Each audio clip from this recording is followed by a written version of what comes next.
El ataque a las Torres Gemelas suscitó muchas preguntas. Entre ellas, cuestiones acerca de los peligros de la nueva economía mundial.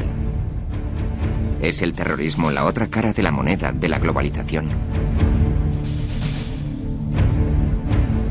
Hasta el 11 de septiembre existía el convencimiento de que esta tendencia hacia la globalización era irreversible. A partir de entonces, se admite la posibilidad de un cambio de tendencias. ¿Es capaz nuestro mundo tan sumamente interconectado de proporcionar prosperidad a todo el mundo? That's basically the next big challenge is making this interdependent world of ours on balance far more positive and negative. And the extent to which we succeed in doing that will determine whether the 21st century is either marred by terrorism of all kinds or whether it becomes the most peaceful and prosperous and interesting time the world's ever known. Esta es la historia del nacimiento de la nueva economía mundial. La historia de una batalla ideológica, librada a lo largo de todo un siglo, por determinar quién debe controlar los puestos de mando de la economía, los gobiernos o los mercados libres. En los años 90, una revolución capitalista mundial alentó la nueva era de la globalización, la mayor expansión del comercio internacional de toda la historia. Millions of people a day are better off than they would have been without globalization, and very few people have been harmed by it. La promesa trajo consigo un debate sobre el impacto de la globalización. ¿Le corresponde a las personas más ricas del mundo dictar el comportamiento de la economía mundial? En este capítulo, la batalla por decidir quién debe imponer las nuevas reglas del juego de la economía mundial.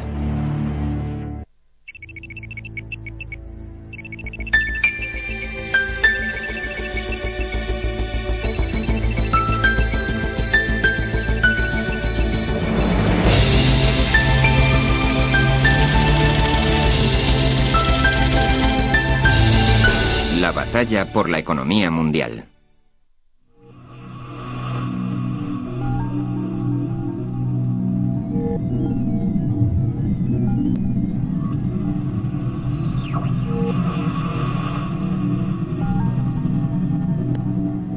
Out of the sorrow of September 11th, I see opportunity.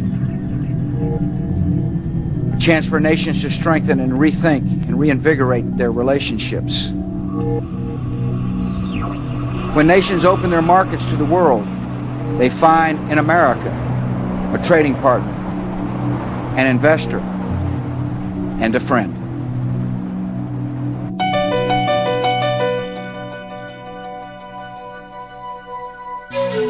Estamos viviendo una revolución. La década de los 90 fue testigo de la creación de un nuevo modelo de economía global. Un solo mercado, en el cual todos tienen participación, pero sobre el que nadie ejerce el control.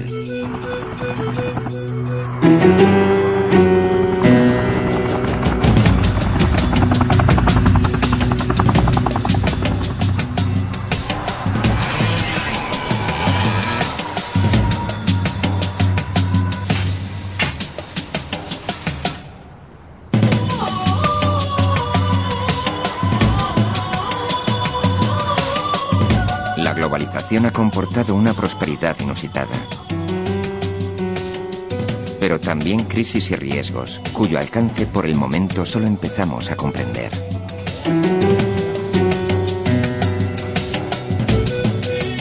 Asimismo, ha generado un debate internacional en torno a la riqueza y la pobreza sobre las reglas del juego de esta nueva era de la globalización.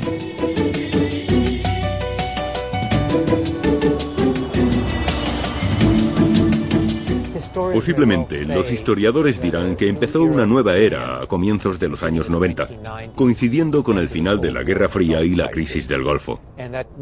Se trata de esta nueva era de globalización, de un mundo unido por el flujo de las inversiones, del comercio, de las ideas, de la cultura, de la gente que viaja continuamente. Y llegó muy deprisa. Como suele suceder, los cambios fueron más rápidos que la capacidad para marchar a su paso y asimilarlos. Para comprender nuestra actual situación y a dónde nos conducirá, Deberemos entender el pasado reciente.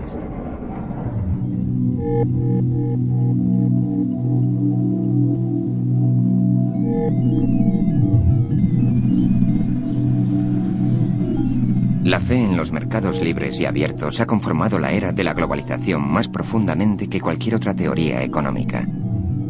El mercantilismo ha constituido un principio fundamental del capitalismo durante más de 200 años. No obstante, en los años 90, el mercado global originó una situación que ni los gobiernos ni los políticos podían soslayar. Nuestra historia comienza en 1992. La economía mundial evolucionaba rápidamente. Sin embargo, Estados Unidos parecía ir a la deriva. Una recesión había abocado al paro a 10 millones de trabajadores. Las industrias combatían la intensa competencia extranjera.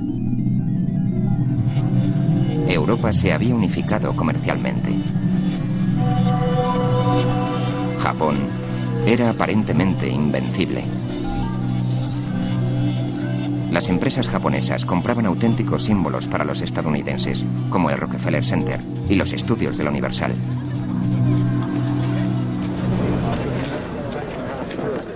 Durante la campaña presidencial de 1992, el gobernador de Arkansas, Bill Clinton, aseguraba que volvería a poner en marcha los Estados Unidos.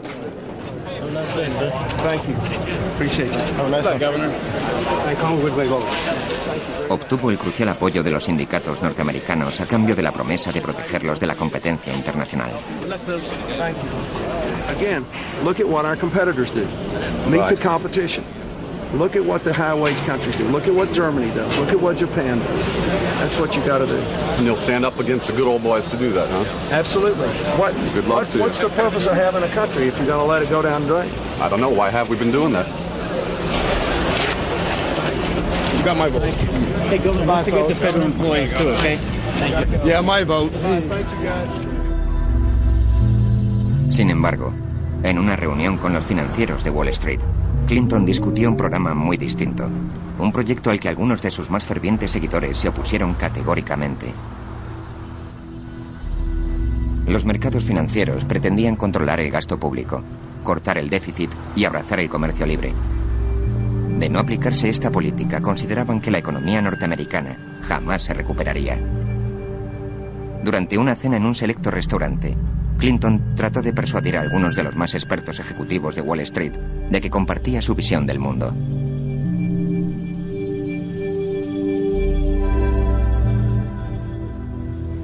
En aquella cena en la que participamos una docena de invitados, expuse mi opinión de que el factor clave para la economía de nuestro país era la restauración de la disciplina fiscal, tras un largo periodo en que esta disciplina se había erosionado.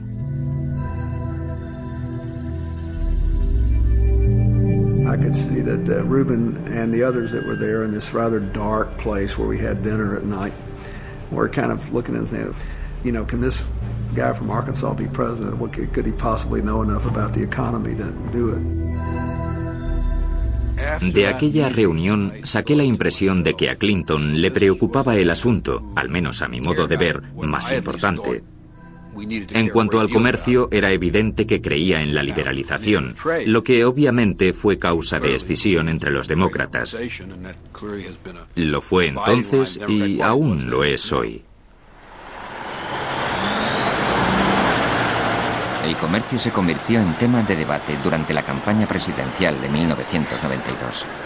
El presidente republicano George Bush había negociado un tratado que permitiría el libre acceso de la circulación comercial y la inversión entre los Estados Unidos, Canadá y México.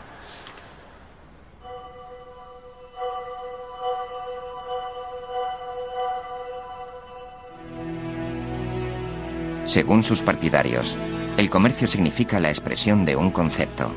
Los mercados libres generan riqueza, aunan a las naciones y contribuyen a la construcción de un mundo más próspero y más seguro. El NAFTA llevó aquella idea al ámbito político. En los Estados Unidos se suscitó la primera gran controversia acerca de la era de la globalización. You implement that NAFTA, the Mexican Trade Agreement, where they pay people $1 an hour, have no health care, no retirement, no pollution controls, et cetera, et cetera, et cetera. And you're going to hear a giant sucking sound of jobs being pulled out of this country. Ross says, with great conviction, he opposes the North American Free Trade Agreement. I am for the North American Free Trade Agreement. My problem with Governor Clinton, once again, is at one time he's going to make up his mind, he sees some merit in it, but then he sees a lot of things wrong with it. And then the other day he says he's for it, however, then we've got to pass other legislation. When you're President of the United States, you cannot have this pattern of saying, well, I'm for it, but I'm on the other side of it. I am the one who's in the middle on this. Mr. Perot says it's a bad deal. Mr. Bush says it's a hunky-dory deal. I say, on balance, it does more good than harm if we can get some protection for the environment so that the Mexicans have to follow their own environmental standards, their own labor law standards, and if we have a genuine commitment to re-educate and retrain the American workers who lose their jobs and reinvest in this economy.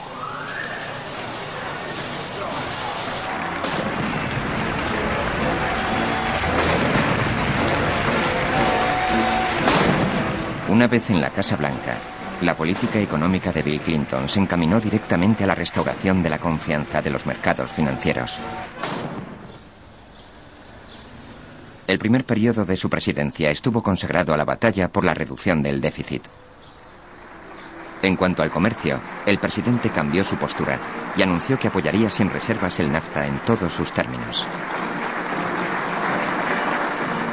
El presidente Clinton pronunció un discurso en la sala este de la Casa Blanca. En él expuso el modo en que deseaba tratar el asunto del NAFTA con el pueblo estadounidense.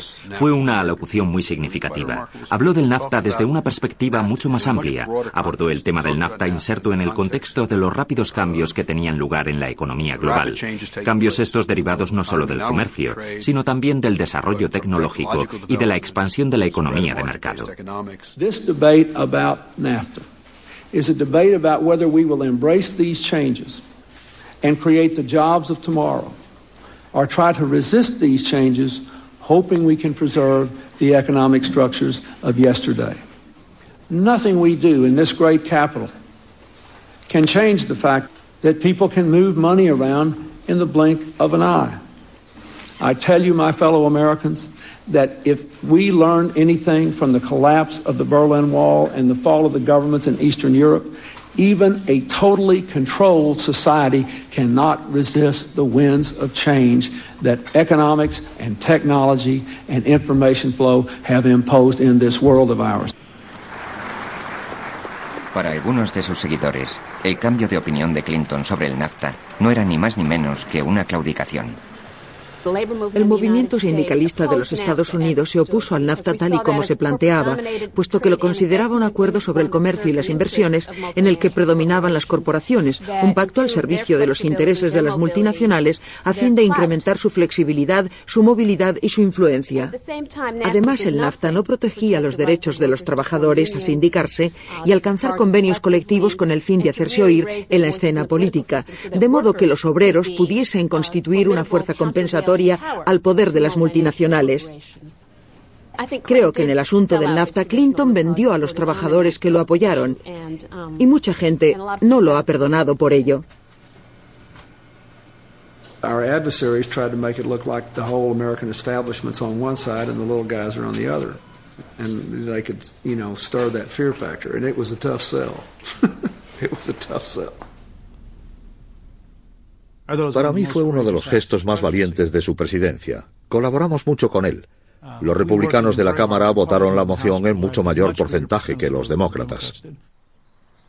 El 60% de los congresistas demócratas votaron en contra del NAFTA. Solo fue posible aprobarlo con el apoyo republicano. Tras el refrendo del NAFTA, miles de empresas extranjeras abrieron fábricas en el norte de México, desde las que importaban sus productos al mercado estadounidense, distante tan solo unos kilómetros. El 40% de la población mexicana vive en la indigencia. La suscripción del NAFTA y la adopción del libre comercio por parte de México se inscribían en una transformación más amplia de la mentalidad de los países en vías de desarrollo. Sus gobiernos cada vez estaban más convencidos de que el mercado libre era la clave del crecimiento económico. I worked 15 years for Coca-Cola. I started as a route salesman. I started right from the bottom. And I learned that discipline, that hard working, that talent is the way to succeed. I always seen globalization as an opportunity.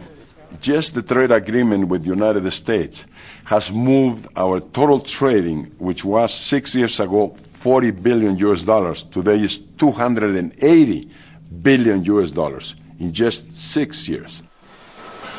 Nobody loses, everybody can win. Es obvio que el comercio ha crecido, que la inversión se ha incrementado, y si el único patrón que usamos para determinar si el NAFTA ha resultado un éxito o no es el volumen comercial, entonces el NAFTA ha sido un gran triunfo. Sin embargo, el trabajador común, el ciudadano corriente, no sabe de volúmenes comerciales. Las compañías se han comportado de un modo más agresivo con el traslado de la producción a México, se han bajado los salarios y se han opuesto a los sindicatos. En muchos aspectos en Norteamérica, el NAFTA ha inclinado la balanza del poder negociador en favor de las multinacionales. Según el gobierno de los Estados Unidos, desde la entrada en vigor del NAFTA, unos 400.000 puestos de trabajo se han visto adversamente afectados en Estados Unidos por el comercio con Canadá y México. Las exportaciones a estos países han creado 900.000 nuevos empleos. Y a lo largo de la década de los 90, el comercio internacional casi se dobló.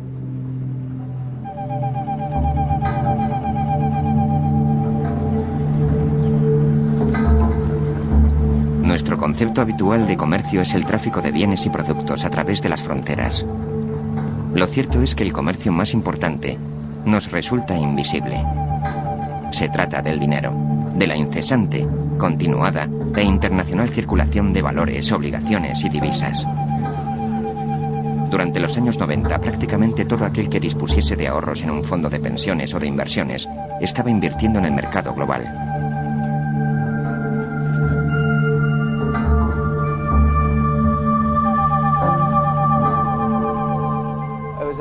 Asistí a una de esas cenas que llaman de pensadores en la Casa Blanca antes de un debate sobre el Estado de la Unión. Se suscitó una gran discusión entre los comensales acerca de los mercados, que son los de ahí fuera. Otra gente. Al final levanté la mano y repliqué: con el debido respeto, el mercado no son solo ellos, también somos nosotros. La suma de nuestros ahorros para la jubilación, nuestros planes de pensiones, de eso se compone el mercado.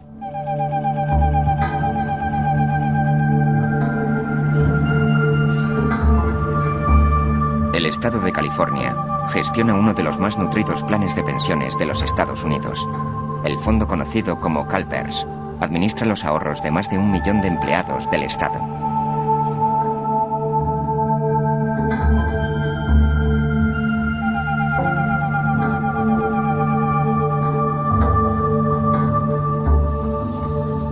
Durante varias décadas, CalPERS había invertido solamente en los Estados Unidos. No obstante, en la era de la globalización, eso cambió. Se destinó la cuarta parte de sus fondos a la inversión exterior. Los fondos de pensiones se convirtieron en el caballo de batalla de la economía global, ya que en ellos estaba el dinero.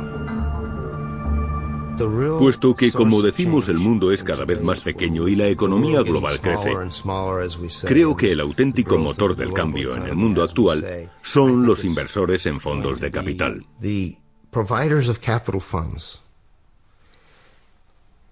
Y estos, nos guste o no, se componen cada vez más de los grandes fondos de pensiones.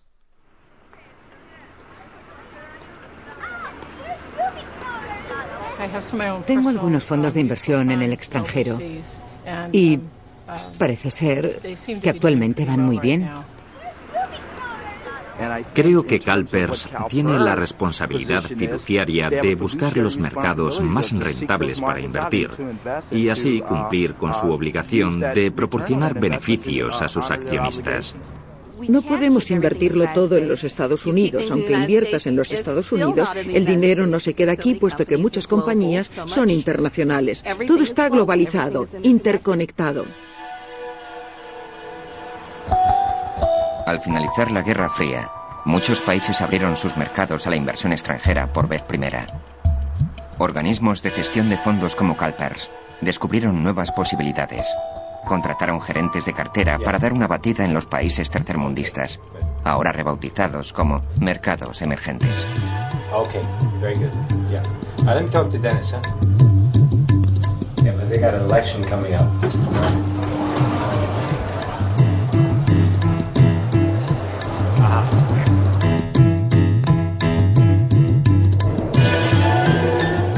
La razón es que la economía de estos países emergentes crece más rápidamente, de modo que lo que tratamos de hacer es beneficiarnos de ese crecimiento y, por supuesto, ganar dinero para los inversores.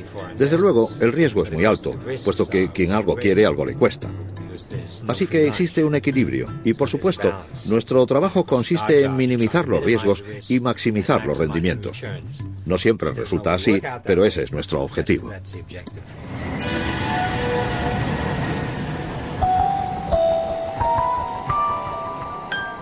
A medida que la inversión se desplegaba por el mundo, la administración Clinton ampliaba el programa comercial adoptado con la firma del NAFTA.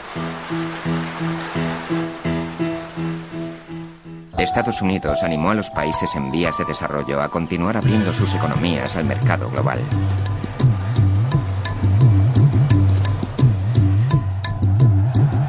I favored a very aggressive policy. I thought that the emerging countries, both emerging economically and those that were new democracies, had a better chance to do well economically and politically if the wealthier countries opened our borders and made trade agreements with them, and if in turn they opened their borders not only to trade but to investment. I thought that economic policy and traditional foreign policy would tend to merge.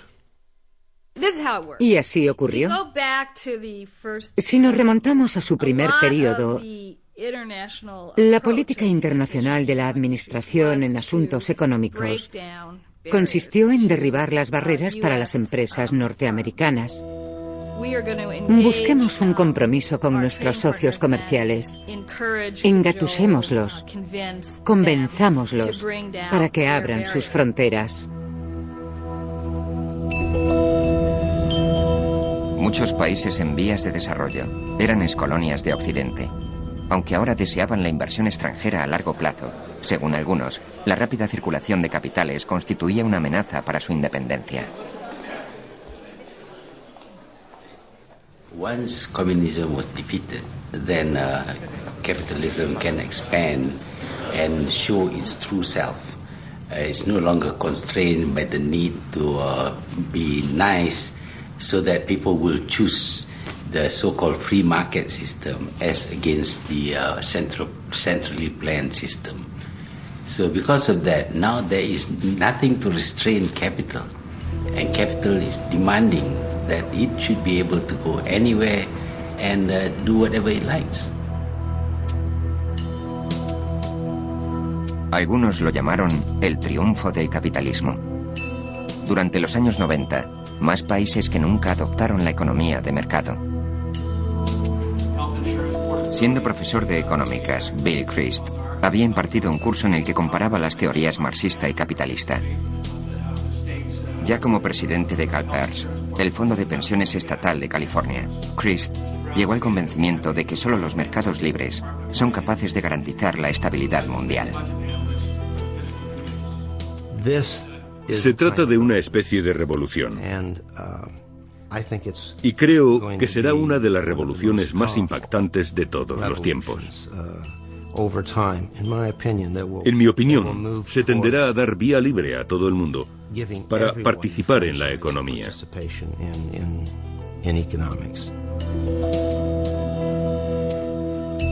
Si no tendemos la mano a estos mercados emergentes, si no los evangelizamos, por así decir, ni los alentamos en su reforma, ni invertimos parte de nuestros fondos de capital en ellos, aprovechando estas oportunidades, si no hacemos esto, me temo que se cumplirán las predicciones que hace tiempo formularan Karl Marx, el señor Engels y otros, y se producirá un enfrentamiento entre ricos y pobres, lo que puede dar al traste con todo el sistema.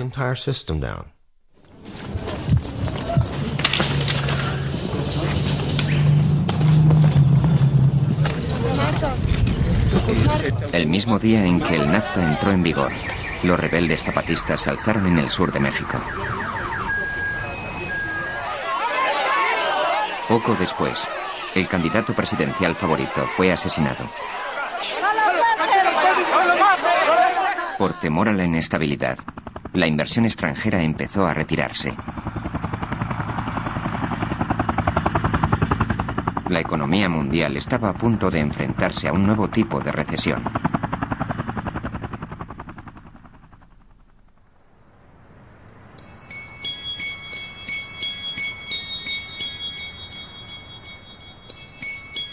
Fue durante las vacaciones de Navidad. Estaba pescando en las Islas Vírgenes Británicas cuando me llamó Larry Summers. Me dijo, hay problemas en México y quería que lo supieras. Y yo pensé, por un lado es un detalle que Larry me llame, pero por otro lado estoy de vacaciones y ya se sabe. Hoy es México, mañana otro país. Y no sé por qué esto no puede esperar hasta mi regreso. Resultó no ser otro país con problemas, era un asunto muy, muy grave.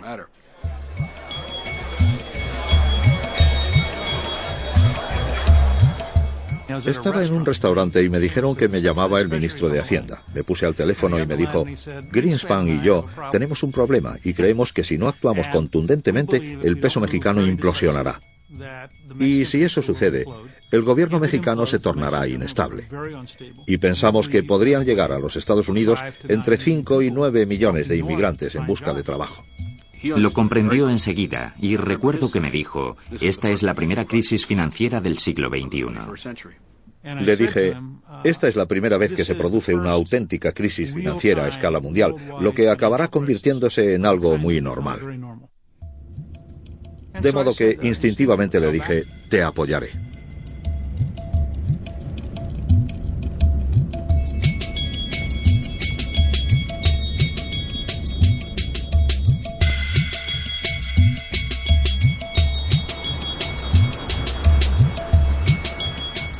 Fue algo fascinante, puesto que teníamos por un lado a México, que parecía estar a punto de suspender pagos, y por otro unos enormes problemas políticos concernientes a lo que debíamos hacer para apoyar a México, para tratar de evitar que aquello ocurriese. Y todos sabíamos que pese a creer que el programa que recomendábamos era el idóneo, aún así se corría el riesgo de fracasar.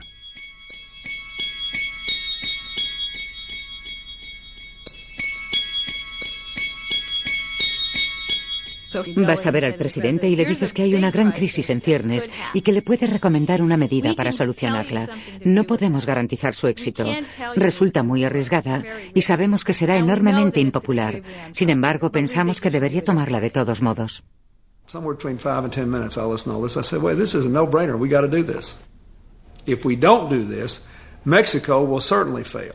Then the borders will be flooded with illegal immigrants who are starving and need food and a job.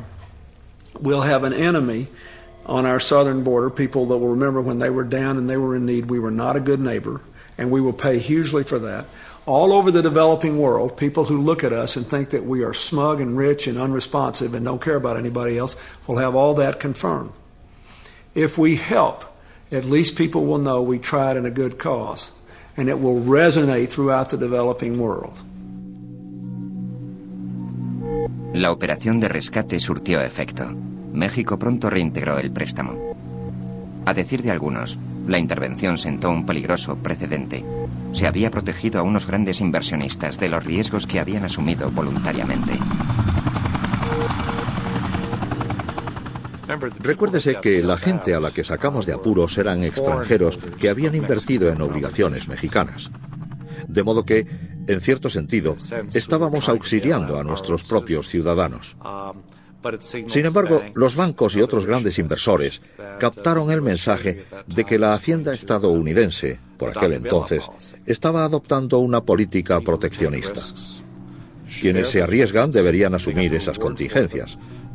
De igual modo que obtienen beneficios, deberían arrostrar las pérdidas.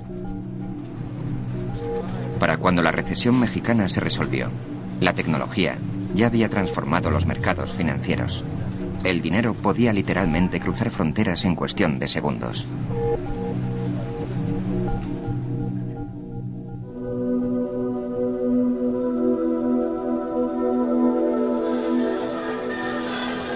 Durante la década de los 90, la tecnología también trascendió las fronteras nacionales, difundiendo el comercio y las ideas. Resulta difícil de creer que a comienzos de los 90 el correo electrónico fuese algo prácticamente desconocido, que casi nadie dispusiera de él. Y sin embargo, una década más tarde se encuentre por todas partes y forme parte de la vida cotidiana de la gente. Por ese motivo es tan poderosa esta red de comunicaciones. El precio de las comunicaciones telefónicas cayó, el número de llamadas telefónicas se disparó y la gente está conectada de un modo sin precedentes. En 2 décadas, el número de llamadas internacionales desde los Estados Unidos aumentó de 200 millones a 5.200 millones. Esta central de la AT&T gestiona 300 millones de llamadas diarias. Los estadounidenses han estado a menudo relacionados con los países en vías de desarrollo, incluso sin saberlo. Las llamadas de los usuarios que consultan el saldo de sus tarjetas de crédito pueden ser desviadas a oficinas de atención al cliente como esta en la India, donde los operadores se identifican empleando nombres estadounidenses falsos. Good evening, this is Tracy. How may I help you today? Just give me a moment. Right.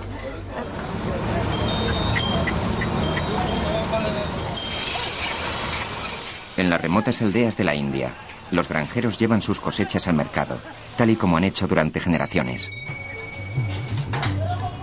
Pero una conexión a Internet les asegura que cobren por sus productos el precio internacional, una tarifa fijada en la Bolsa Mercantil de Chicago, a casi 13.000 kilómetros de distancia.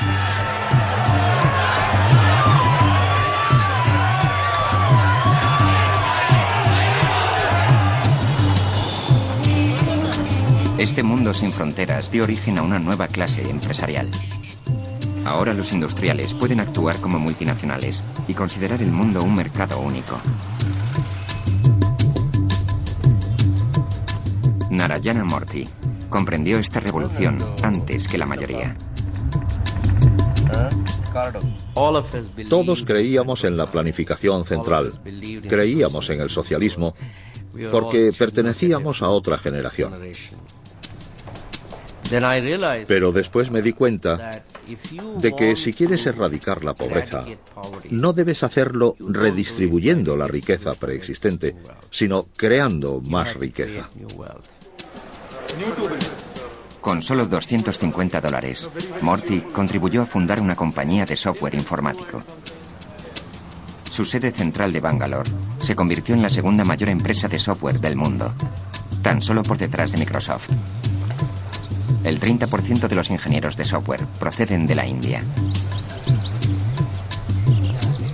Mi concepto de la globalización es el siguiente: producir donde resulte más barato, vender donde sea más rentable, obtener el capital de donde éste se encuentre sin preocuparse por las fronteras.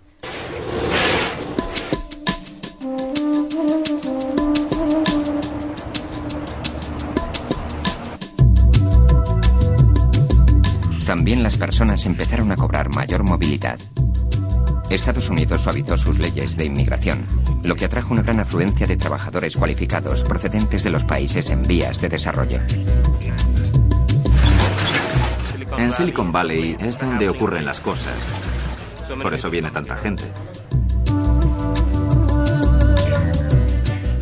Este es el lugar donde están las ocasiones. Podemos demostrar nuestra valía.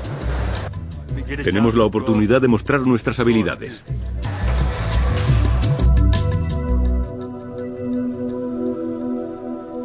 En muchos sentidos, Silicon Valley es el centro espiritual de la nueva aldea global. La fuente no solo de su tecnología, sino de sus valores empresariales. La familia Draper lleva invirtiendo en empresas desde los años 50, cuando aportaron capital de riesgo a Silicon Valley.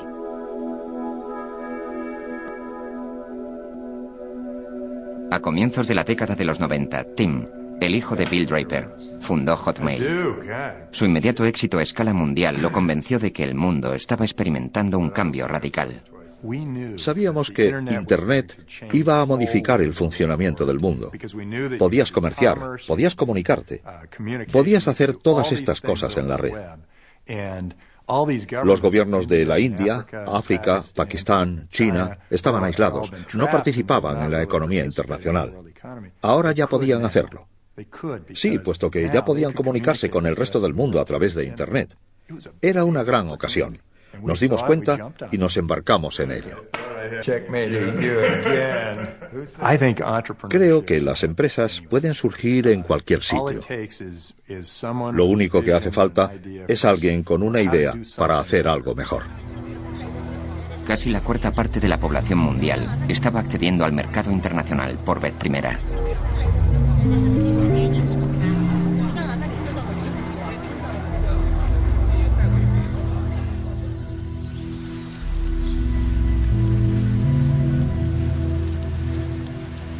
Por toda China, así como en el resto de países en vías de desarrollo, los campesinos abandonaron el medio rural. Emigraron a las ciudades industriales en busca de empleo en las nuevas fábricas abiertas al servicio del mercado mundial.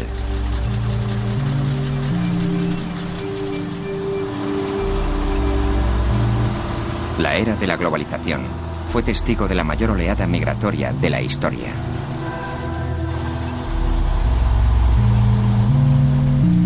Se prevé que el 80% del futuro crecimiento económico mundial se dará en las ciudades y no en el campo. Yo era maestro rural. Por entonces solo ganaba 100 renminbis al mes. Mis padres son granjeros y vivíamos muy pobremente. Sin embargo, ahora cobro 3.000 renminbis mensuales. Mi vida ha cambiado completamente. Mi hijo asiste a una escuela de aquí, cercana a la fábrica. Así que ahora vivimos muchísimo mejor.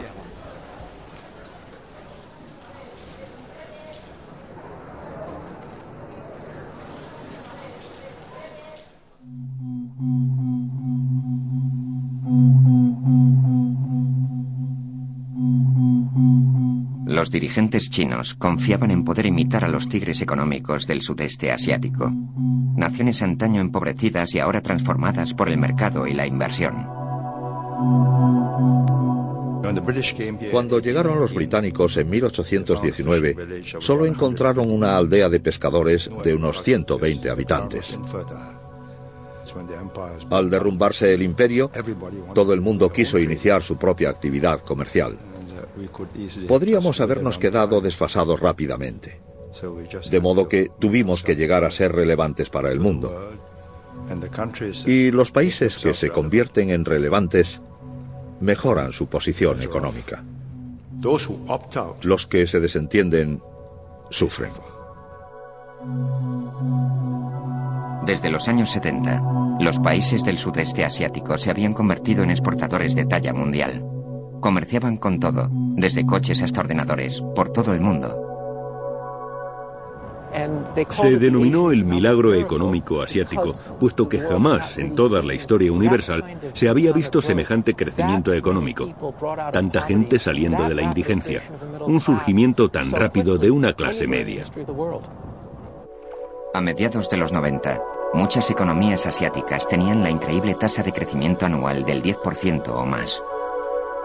There was a tremendous confidence and hope that this was the Asian century and the place was being transformed, and you just had to put money there and it would grow on trees.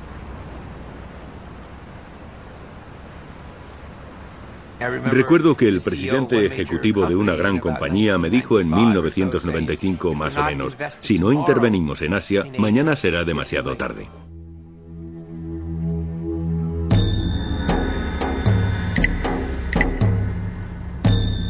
Sin embargo, había una gran excepción. Japón, la segunda mayor economía del mundo, había caído en una profunda e inesperada recesión que había debilitado la confianza del pueblo japonés. Japón era lo que se conoce como una economía burbuja. Y en aquella época, a los japoneses no les preocupaba excesivamente el endeudamiento. Tras el colapso de la economía burbuja, la gente recobró la noción de la realidad y despertó de sus sueños.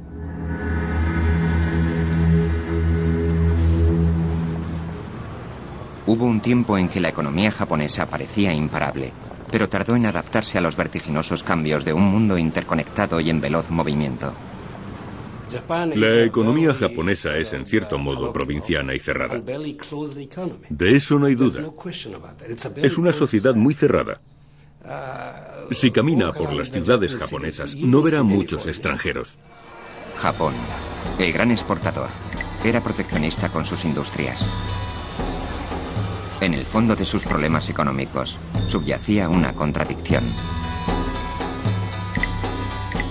Un sector de la economía japonesa, el dedicado a la exportación, es enormemente competitivo y está compuesto por empresas como Toyota y Sony. En cambio, la producción para el consumo interno no es nada competitiva. Así que tenemos un sistema capitalista basado en el mercado, por un lado, y por otro, un sector muy socialista, muy igualitario. La burocracia estatal japonesa desarrolló una economía muy regulada. Como tuvo ocasión de comprobar Masahisa Naito, el concepto de cambio chocaba contra el muro del escepticismo. Quise liberalizar nuestro sistema financiero. El nuevo mercado global de los años 90 creó una nueva realidad. Dije que debíamos cambiar a fin de que Japón prosperase en el seno de la nueva economía mundial.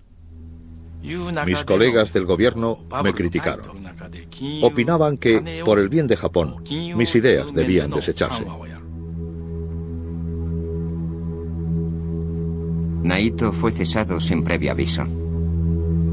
Japón siguió aplicando sus métodos tradicionales y la recesión económica del país continuó.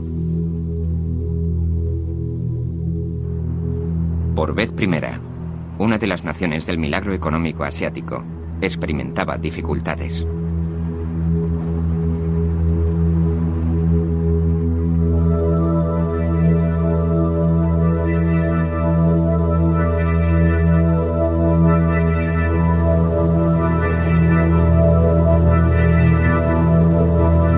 A comienzos de 1997, la economía en auge del sudeste asiático se estaba sobrecalentando.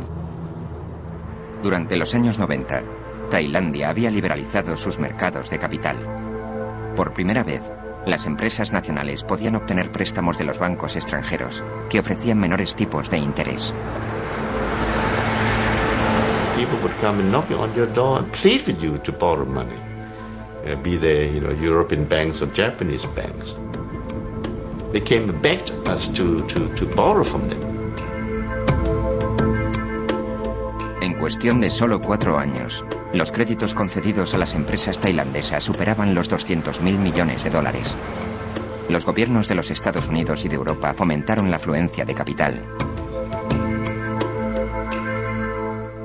Sí, defendimos firmemente la apertura de los mercados de capital y de los beneficios que de ellos se derivasen. Pero al mismo tiempo abogamos, ya que sabíamos que también era necesario, por el desarrollo de un sistema bancario, de mercados de capital y de sistemas reguladores. Y ninguno de ellos resultaba sencillo de crear.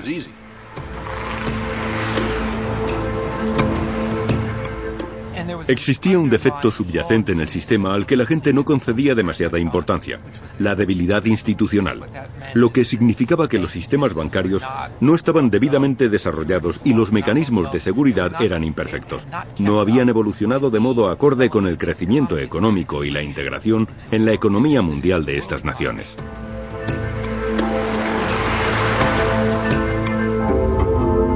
El Banco Central tailandés había mantenido su moneda artificialmente alta, lo cual había alimentado la burbuja especulativa. El Fondo Monetario Internacional, el cual como último recurso actúa como un banco con los países con problemas financieros, empezó a inquietarse por la posible caída de la economía tailandesa. Viajé a Bangkok en mayo de 1997. Había grúas por todas partes. Parecía que el auge económico nunca iba a terminar. Sin embargo, eran unos bancos débiles los que financiaban unos edificios que jamás llegarían a ocuparse. La moneda tailandesa, el baht, estaba vinculada al dólar. A medida que la economía tailandesa se debilitaba, los mercados financieros se iban dando cuenta de que aquella política no podía sostenerse. La moneda tailandesa tenía un nivel de paridad con el dólar. Tenía un cambio fijo. La gente empezó a preguntarse, ¿de verdad tienen suficientes dólares como para poder cambiarlos por bahts, la moneda tailandesa? Y cuando comenzaron a plantearse esto, empezaron a pedir los dólares. El Banco Central seguía diciendo no, no, no, y seguía aflojando dólares para defender su moneda, de modo que su reserva de divisas menguaba. Y, por supuesto, todo aquel administrador de fondos de cobertura que viese aquello pensaba, esta gente va a tener problemas, así que voy a deshacerme de los bahts. El baht cayó a causa de la implacable presión del mercado. En julio de 1997, el gobierno tailandés se vio obligado a devaluar la moneda. La burbuja había estallado y estaba a punto de estallar también la crisis financiera asiática. El impacto económico reverberó recorriendo todos los niveles de la sociedad tailandesa. Cuando la economía empezó a ir mal, el sueldo de mi marido se vio reducido en un 30%. Tuve la suerte de conservar mi trabajo, pero no me concedieron un aumento. Mi marido tuvo que buscarse un pluriempleo para alimentar a nuestra familia. Por las mañanas conduce una mototaxi. El coste de la vida subía. Todo se encarecía. El agua, la electricidad, incluso el jabón. Sin embargo, los salarios se congelaron o incluso bajaron.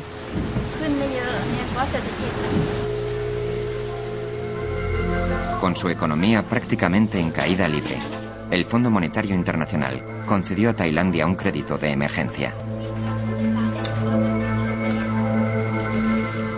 Puesto que esta medida no surtió efecto, el gobierno tailandés pidió a Washington aún más ayuda.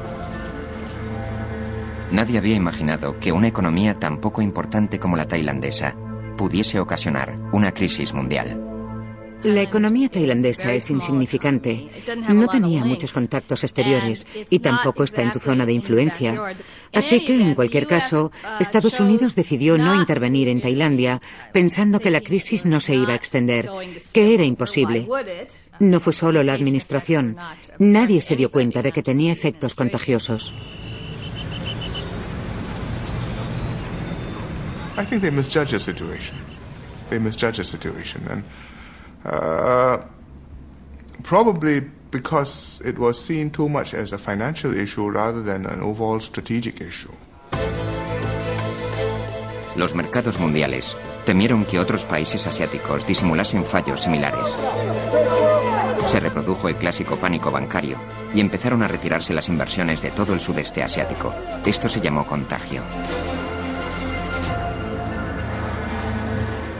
A medida que avanzaba, la crisis resultó ser tan virulenta que llegó a conocerse como contagio. Fue mucho más grave de lo que se esperaba. Y esto era un auténtico síntoma de la globalización, de la forma en que estas economías habían llegado a imbricarse y del concepto que tenían los inversores de estos mercados emergentes. Pensaron, hay un problema en Tailandia, entonces también debe haber problemas en estos países. De modo que cada fase de la crisis iba creando una onda expansiva que conducía a la siguiente.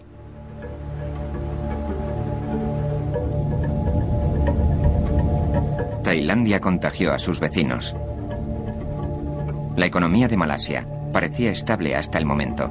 Repentinamente, tuvo que encararse con la inmisericorde presión del mercado internacional. We have the currency going down and down and down, and we have the stock market doing the same.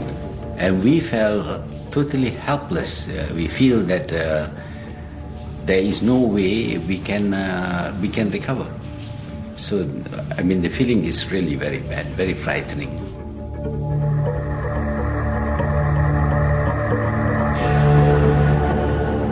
A continuación se contagió Indonesia, el país más populoso del sudeste asiático. El gobierno cayó y sus ciudades se hundieron en el caos. Los administradores de fondos de inversión desconocían las diferencias entre Malasia, Tailandia y Singapur. Solo pensaban, quiero salir de aquí. Los precios de las propiedades cayeron, las empresas quebraron y, en el caso de Indonesia, el entramado social quedó destruido.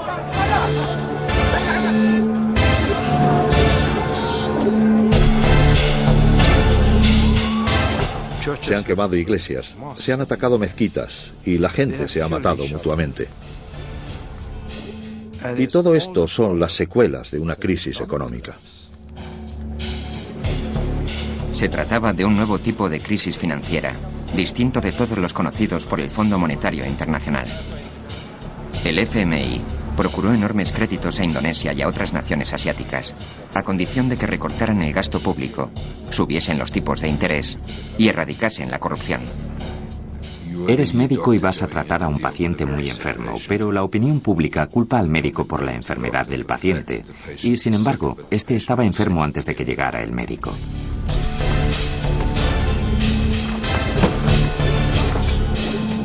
Lo que ocurre es que estos asuntos levantan ampollas en la sociedad y además hay muchos intereses creados.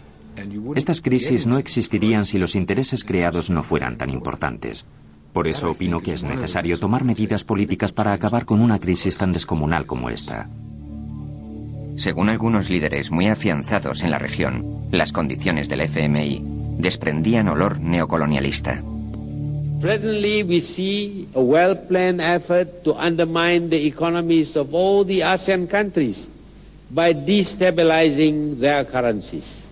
In the old days, you need to conquer a country with military force, and then you can control that country. Today, it is not necessary at all. You can destabilize a country, make it poor, and then make it request for help. And for the help that is given, you gain control over the policies of a country. And when you gain control over the policies of a country, effectively, you have colonized that country. Las fuerzas de mercado eran sencillamente demasiado poderosas para que el FMI o cualquier gobierno pudiese dominarlas.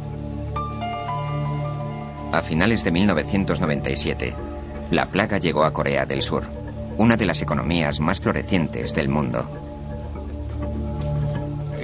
Resultaba increíble que la crisis se hubiese extendido tan deprisa a Indonesia y Corea, en un plazo de tan solo 6 o 7 meses. Pero el mundo estaba entonces mucho más globalizado de lo que creíamos. En la última semana de diciembre de 1997, la 11ª economía del mundo, que era Corea, disponía grosso modo de una reserva de 4.000 millones de dólares y estaba gastando hasta 1.000 millones diariamente. No hace falta saber muchas matemáticas para darse cuenta de que aquella situación era inviable a largo plazo.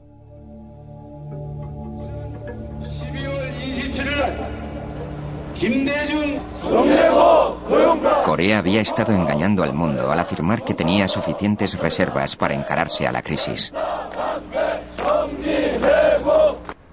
Stanley Fischer, del FMI, viajó a Seúl para inspeccionar las cuentas del Banco Central.